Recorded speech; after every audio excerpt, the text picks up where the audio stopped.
Top order की बात करते हैं, फिर का क्रम्बल हो गया, फ़खर, बाबर, रिजवान सब सिंगल डिजिट्स में।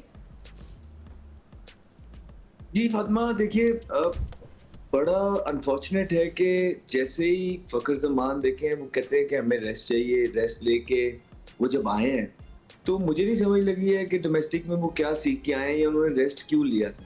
वो वजह क्या थी? मतलब 1-2 मैच जो वो डोमेस्टिक के खेल के आए हैं, तो उनकी फ़िटनेस ठीक है कि नहीं है, ये बड़ा कंसर्न है 50 ओवर की गेम के अंदर। क्योंकि टी20 में उनकी कोई परफ़ॉर्मेंस नहीं थी, तनकीद की ज़द में थे, बिल्कुल फ़ॉर्म के अंदर नहीं है। तो उन्होंने वो उन्होंने कहा मैं डोमेस्टिक खेल लूँगा, डोमेस्टिक खेल के वो दोबारा वनडे में भी आए हैं, तो कोई परफ़ॉर्मेंस उनकी एज़ सच है नहीं। और पाकिस्तान टीम का जो ओपनर है, ये तो एक ऐसी जगह है कि जहाँ पे बड़े ज़्यादा प्लेयर पाकिस्तान के पास मौजूद हैं और कॉम्पिटिशन बड़ा हाई है। So to be able to retain your place, अब इस तरह के हालात आ गए हैं कि पाकिस्तान टीम को ज़रूरत है कि ऊपर से हमें अच्छा स्टार्ट मिले, जिस तरह दुनिया की टीमें लेती हैं। और दूसरा, फिर आप बाबर आज़म की भी बात करते हैं। देखिए 5 मैच हो गए हैं, 5 मैच में 1 50 है उनका, एक अच्छी इनिंग खेले, 140 चेज़ करना था जो उनको सूट करती है जो सिचुएशन, वो उन्होंने एक अच्छी इनिंग खेली, लेकिन उसके बाद फिर 2 वनडे जो उनका फॉर्मेट समझा जाता है, और हम सब ये बोलते हैं कि ओडीआई के अंदर बाबर आज़म के बड़े ज़बरदस्त स्टैट हैं, लेकिन he is finding new ways to get out.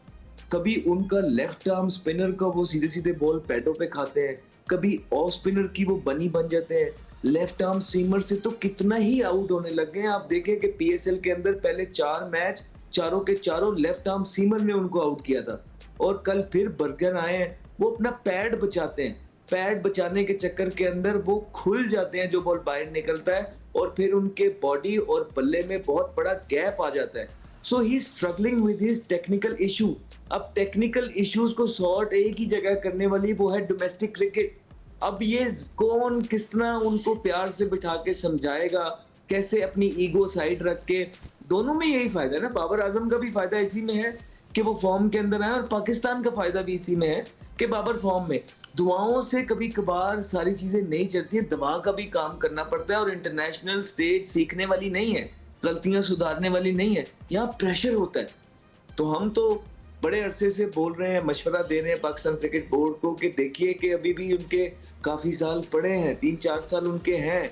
वो तभी ऑप्टिमाइज लेवल पे परफॉर्म कर पाएंगे जब अपनी ये जो टेक्निकल इश्यूज उनको फेस कर रहे हैं उसको जाके डोमेस्टिक के अंदर सॉर्ट कर रहे हैं। फिर रिजवान, और एक और चीज आप देखिए कि इस साउथ अफ्रीकन साइड के अंदर जहां पे जैनसन नहीं, रबाडा नहीं, शमसी नहीं, महाराज नहीं, मल्डर नहीं, एक वो नया लेफ्ट आर्म सीमर तेज उनका आया था, 150 पे करता था, वो नहीं है।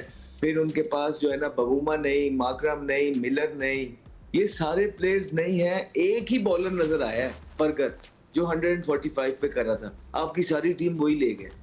तो इसीलिए तो हम कहते हैं कि आपकी टीम के अगेंस्ट बड़ी टीमें जब आती हैं तो आपके पास उनका आंसर नहीं होता है, आपकी बॉडीज या आपके माइंड प्रिपेयर ही अब बी सी टाइम के लिए हैं।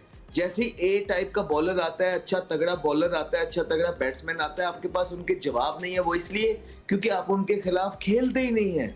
वो ऐसा लगता है कि तैयारी किसी और स्टैंडर्ड की हुई भी है और एग्जाम किसी और स्टैंडर्ड का आ गया है। तो एक ही बॉलर था जो थ्रेटनिंग लगा इस पूरे टूर के अंदर, जितना भी आया है साउथ अफ्रीका, और चाहे वो व्हाइट बॉल टी20 था चाहे ओडीआई था, एक बॉलर लगा बर्गर, जिसको इन्होंने सरवाइव करना था।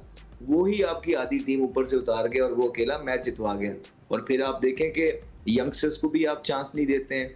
आप देखें फैसल अकरम आपकी टीम में नहीं है, खुरम शहजाद आपकी टीम में नहीं है, राइट। वही फखर जमान खेल रहे हैं। हसन नवाज को आपने बाहर कर दिया, इब्रार को आपने बाहर बिठा दिया। So what are you doing basically? ठीक है। मेरे लिए it's a no brainer. Okay, and it's a big question Sikku. जैसे हम बर्गर की बात करें, इन्हें 3 अर्ली विकेट्स ले ली, मैच ही बेसिकली उन्होंने पलट दिया। सो वही जैसे अहमद बात करें, हमारे बैटर्स अभी भी लेफ्ट आर्म पेस से अनकंफर्टेबल है। I we not prepared for this? I mean I don't know कि क्या सवाल पूछा आपसे honestly. Where do you start? Ahmed ने तो सारा बता दिया। हाँ। क्या उनके बाद मैं कुछ और अंदाज से आज अपना बयान शुरू करता हूँ। लवली।